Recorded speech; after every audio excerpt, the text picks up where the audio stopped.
The gunshot shattered the stillness of the Montana prairie, sending Penelope Gray tumbling from her horse into the unforgiving dust of the trail.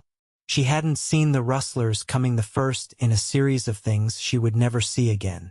The year was 1878, and the West was still wild enough that a woman traveling alone might lose everything, including her sight, in the blink of an eye. Owen Foster heard the shot from a mile away. He'd been tracking those same rustlers for 3 days across the Montana territory, determined to recover the cattle they'd stolen from the neighboring ranch.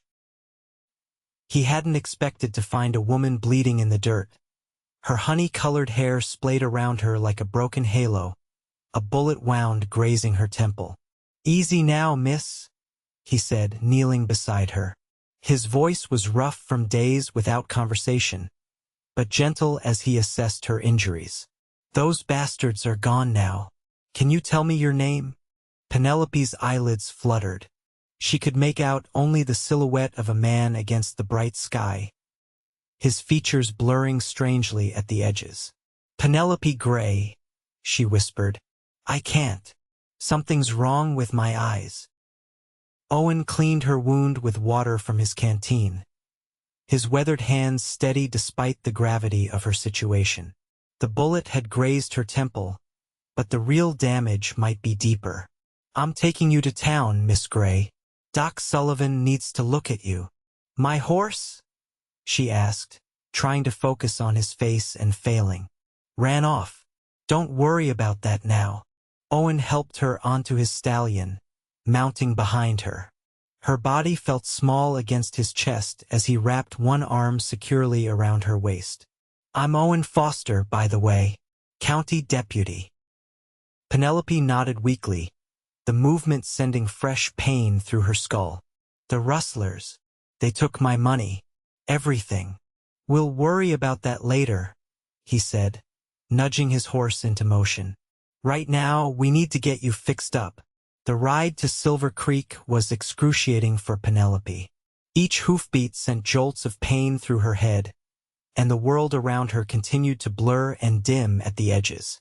She found herself leaning more heavily against Owen's solid chest, grateful for his steady presence behind her. Doc Sullivan's verdict came after a thorough examination in his small office above the general store. His voice was grave as he addressed both Penelope and Owen, who had refused to leave her side.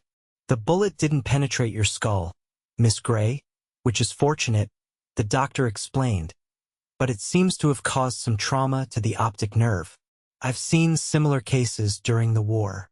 Penelope gripped the edge of the examination table. "What does that mean exactly?" The doctor cleared his throat. "It means your vision will likely continue to deteriorate. Could stabilize, but I must be honest. Most patients with this type of injury eventually lose their sight completely." The silence that followed was heavy enough to crush coal into diamonds. Penelope felt the room spin around her, and it had nothing to do with her injury. "How long?" Owen asked, his voice cutting through her rising panic. "Impossible to say. Could be weeks, could be months. Not years, though." Doc Sullivan sighed. "I'm sorry, Miss Gray. I wish I had better news." Penelope nodded, her face a mask of composure that belied the storm raging within. "Thank you for your honesty, Doctor." After the doctor left them alone, Owen approached her carefully. "Where were you headed before this happened?" "Nowhere in particular," she admitted. "I was a schoolteacher in Boston. After my parents died, there was nothing keeping me there. I thought I'd try my luck out west, maybe find a town in need of education." Her laugh was bitter. "Fat lot of good a blind teacher will do anyone." Owen studied her for a long moment. In the late afternoon light streaming through the window, her green eyes seemed to shine despite their inability to focus properly. Something about her courage in the face of such devastating news stirred something in him he'd thought long buried. "You can stay at my place until you figure things out," he offered. "It ain't much, but it's clean and safe. I've got a spare room my sister used before she got married." Penelope stiffened. I don't accept charity, Mr. Foster. It ain't charity. It's decency. His voice softened. Look, Miss Gray, I've been in these parts for 15 years. I know everybody worth knowing and some who ain't. Let me help you get settled while you... He trailed off, not wanting to say the words. While I go blind? She finished for him. The bluntness in her voice couldn't mask the tremor beneath. Owen nodded, then realized she might not see the gesture clearly. Yes, madam.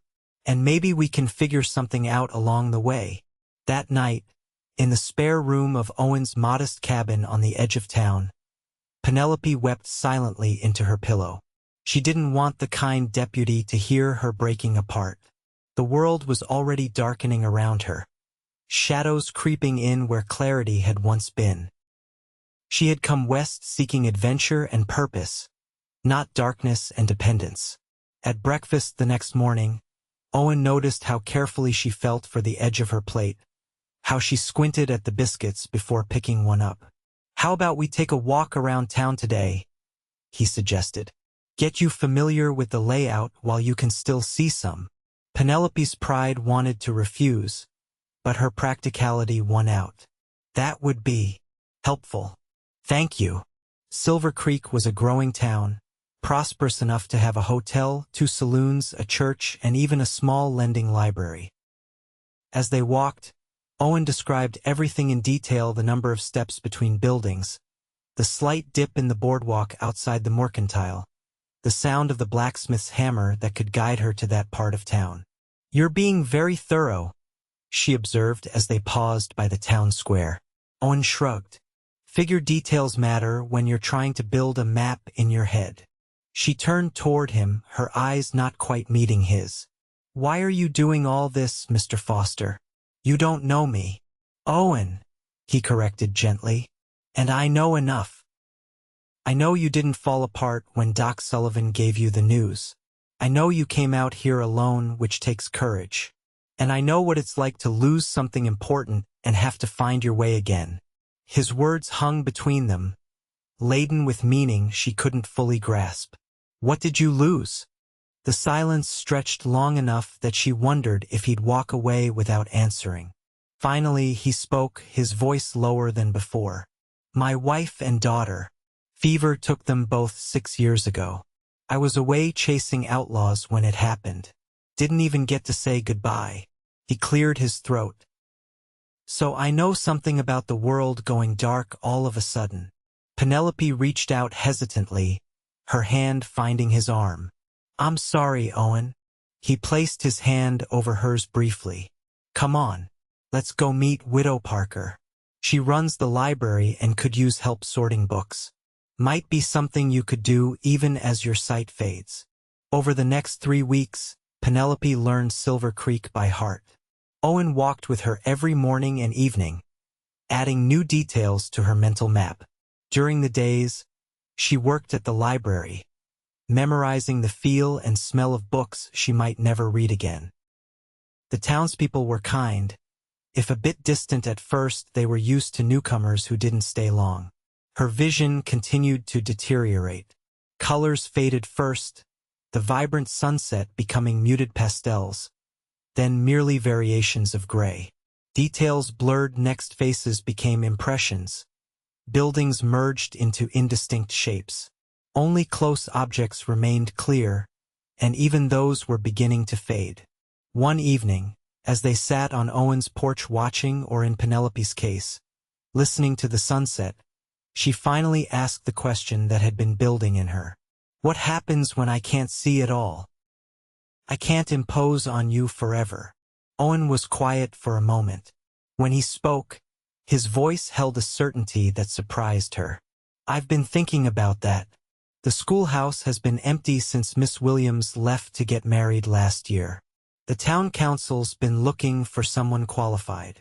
Penelope laughed, the sound devoid of humor. A blind teacher? A teacher who understands struggle, he corrected firmly. Who better to teach children about perseverance? Besides, I've seen how you navigate the library now. touching the spines, knowing exactly where each section begins and ends. You're adapting. It's not the same as teaching children to read and write. Maybe not exactly the same, but possible. I spoke to Judge Harrison yesterday. He heads the council, and he's willing to give you a chance. Penelope turned toward him, wishing desperately she could see his expression clearly. You did that for me? I did, he admitted. But there's something else I need to tell you, Penelope. The use of her first name, something he rarely did, made her heart quicken. What is it? Owen shifted in his chair, the wood creaking beneath him. I'm not just the deputy here. I own the largest cattle ranch outside of town. My foreman runs it day to day while I keep the peace, but it's mine. There's a big house sitting empty out there, too big for just me, which is why I stay in town most nights. Penelope frowned, confused by this sudden revelation. Why are you telling me this now? Because I'm offering you a choice, he said, his voice steady despite the importance of his words. You could take the teaching position and live at the schoolhouse. Or, you could marry me and live at the ranch. Either way, I'll make sure you're taken care of. The shock of his proposal rendered her momentarily speechless. When she found her voice, it was barely above a whisper. Is this pity, Owen? No, he said firmly. It started as kindness, maybe, but these weeks with you. I haven't felt this alive since before I lost my family. You're stubborn and proud and smarter than anyone I know. And I find myself wanting to be the one who describes the world to you when you can't see it anymore. Tears formed in Penelope's eyes. I can't ask that of you. You didn't ask. I'm offering. He reached for her hand, his calloused fingers enveloping hers. I know it's sudden, and I don't expect an answer tonight, but I wanted you to know all your options. That night, Penelope lay awake, her mind churning. Marriage to Owen would solve her practical problems, certainly. But was that enough reason to accept? She barely knew him, yet in some ways, she felt she'd known him forever. His steady presence had become her anchor as the visual world slipped away from her. And there was something else, something she hadn't admitted even to herself until now. The flutter in her chest when he took her arm to guide her across the street. The warmth that spread through her when his deep voice described a sunset she could barely see. Was that gratitude or something more? The next morning, Penelope woke to near darkness. She could distinguish light from shadow, but little else. Panic seized her as she realized a significant portion of her remaining vision had vanished overnight. Owen found her sitting at the kitchen table, her hands trembling around a cup of coffee she couldn't see. Penelope? What's wrong? It's happening faster now, she said, her voice surprisingly steady despite her fear. I can barely see shapes anymore. Without hesitation, Owen knelt beside her chair, taking her hands in his. I'm right here. Tell me what you need. What she needed was impossible, her sight restored, her independence guaranteed. But as she felt the strength in his hands, heard the unwavering support in his voice, she realized there were different kinds of seeing, different forms of independence. Take me to the ranch, she said suddenly. I want to know what it's like before I decide anything. Owen's ranch was 3 miles outside of town, a sprawling property nestled against rolling hills. As they rode double on his horse, he described everything the way the main house stood proud on a gentle rise, the bunkhouse where the cowhands slept, the barn with its fresh red paint, the corral where he broke new horses. Inside the main house, he guided her from room to room, letting her touch furniture, feel the smooth wood of the banister, the soft fabric of curtains. It was indeed a grand house, built with prosperity in mind. My father started with nothing, Owen explained as they stood in the parlor. Built this place board by board as the herd grew. Wanted it big enough for generations of Fosters. Penelope ran her fingers over a piano in the corner. "Do you play?" "No, but my mother did. It's been silent since she passed." Impulsively, Penelope sat on the bench and lifted the cover. Her fingers found the keys, and she began to play a simple melody she'd learned as a child. The notes filled the empty house, bringing life to the still air. Owen watched her, transfixed. The sight of her there, creating beauty despite her fading sight, stirred something profound in him. It wasn't pity that had prompted his proposal, nor mere kindness. It was the realization that she brought light into his long darkened life. When she finished playing, Penelope turned toward him, her unseeing eyes somehow finding his face. "This could be a home again, couldn't it?" "It could," he agreed, his voice rough with emotion. "With the right people in it." They stayed at the ranch that night, Owen showing her to a guest room while he took his old bedroom down the hall. As she lay in the unfamiliar bed, Penelope made her decision. It wasn't merely practical, though practicality played a part. There was something between them, something worth exploring, worth risking her heart for. The next morning, she found him on the front porch, watching the sunrise. "Yes," she said simply, standing beside him. Owen turned toward her. "Yes, yes, I'll marry you." Her voice grew stronger with certainty. "Not because I need taking care of, though I do, but because in all this darkness you're the one thing that feels right." Owen stood, taking her hands in his. "I promise you this, Penelope Gray. For as long as you need, I'll be your eyes. I'll describe every sunset, every new calf in the spring, every star in the sky, and I'll help you find ways to keep teaching, keep living fully." Their wedding was a simple affair in the town church 3 weeks later. By then, Penelope's world had narrowed to shadows and light, but she felt the warmth of the sun through the windows, heard the sincerity in Owen's voice as he pledged himself to her, and knew with certainty that she'd made the right choice. Life at the Foster ranch settled into a rhythm. Owen split his time between ranching and his deputy duties, eventually training a younger man to take over the law enforcement role so he could focus on the ranch and Penelope.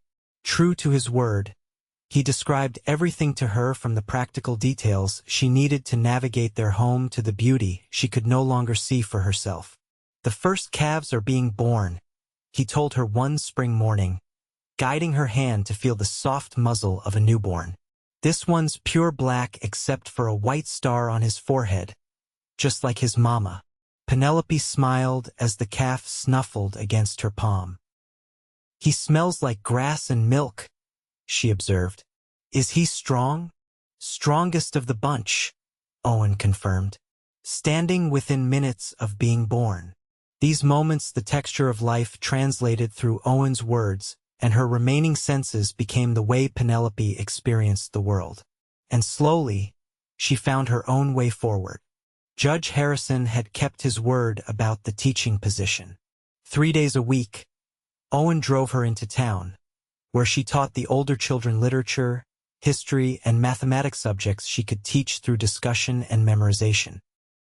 She developed systems for the children to read their work aloud, to demonstrate their understanding verbally rather than just on paper.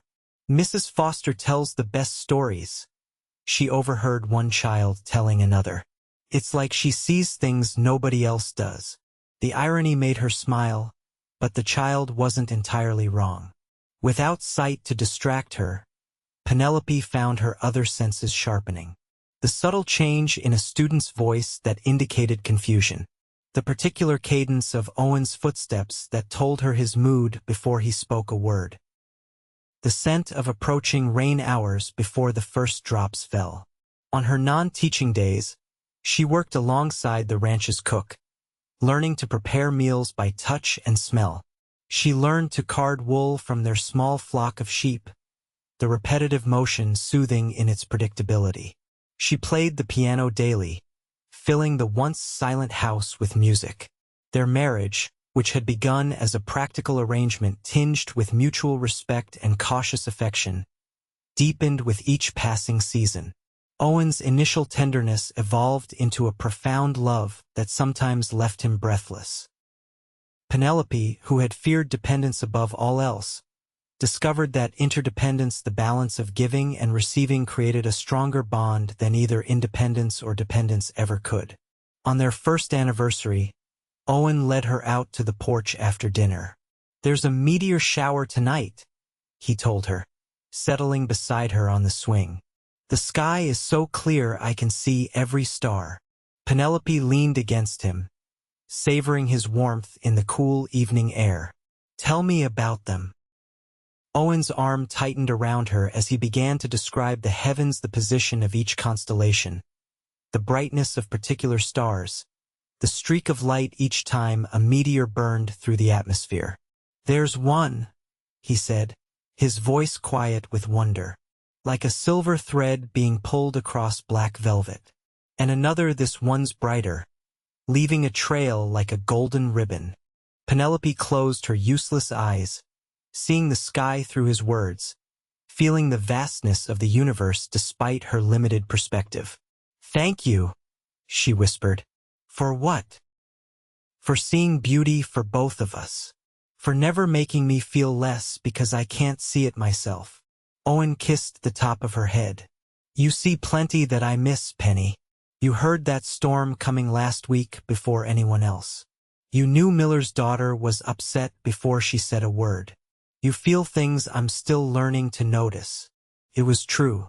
As her outer vision had dimmed, her inner vision had sharpened. She noticed subtleties in voices, in the way people moved, in the energy they carried. Her students thrived under her attention, particularly those who struggled in traditional learning environments. One afternoon in their second year of marriage, as summer heat shimmered across the ranch, Owen returned from town with news that would change their lives again.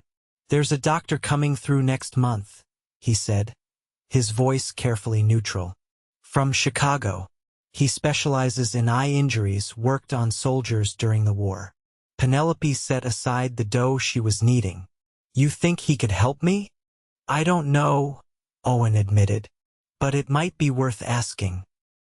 Doc Sullivan's already written to him about your case." Hope was a dangerous thing after all this time. Penelope had made peace with her blindness, had built a life around it. To consider the possibility of sight again was to risk devastating disappointment. "Would it change things?" she asked, voicing her deeper fear. "Between us, I mean." Owen crossed the kitchen and took her flour-dusted hands in his. "Nothing could change what we have, Penny. If you can see again, we'll adapt just like we adapted to this. If not, we continue as we are. Either way, I'm yours and you're mine." The specialist, Dr. Elliot Montgomery, arrived in Silver Creek amid much excitement. He examined Penelope thoroughly in Doc Sullivan's office, asking detailed questions about the injury and the progression of her vision loss. "The damage is significant," he concluded, "but not as complete as it might have been. There's a procedure I've been developing. It's still experimental, but I've had success in similar cases. It involves relieving pressure on the optic nerve." "Is it dangerous?" Owen asked, his hand tight around Penelope's. "All surgery carries risks," Dr. Montgomery acknowledged. "But in this case, the potential benefit may outweigh those risks. I can't promise full restoration of sight, Mrs. Foster, but there's a chance you could regain some functional vision enough to distinguish faces, navigate without assistance, perhaps even read with proper magnification." Penelope's heart hammered in her chest. "And if it doesn't work?" "You would remain as you are now. The procedure wouldn't make your condition worse." The decision wasn't easy. Penelope had learned to live without sight, had found purpose and happiness despite or perhaps because of the challenges she'd faced. Part of her feared that changing her circumstances would somehow change the relationship she and Owen had built. But another part of her yearned to see his face clearly, to witness the sunsets he described so beautifully, to watch their future unfold with her own eyes. "I want to try," she told Owen that night as they lay in bed. Not because this life isn't enough, but because I want to really see you at least once before we grow old together. Owen's voice was thick with emotion when he responded. I want that too, Penny. But know this, whether you see with your eyes or through my words, I'll love you just the same. The surgery took place in Doc Sullivan's office, converted temporarily into an operating theater.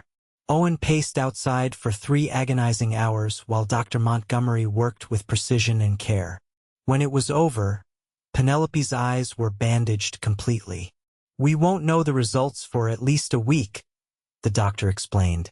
The bandages must remain in place to allow proper healing.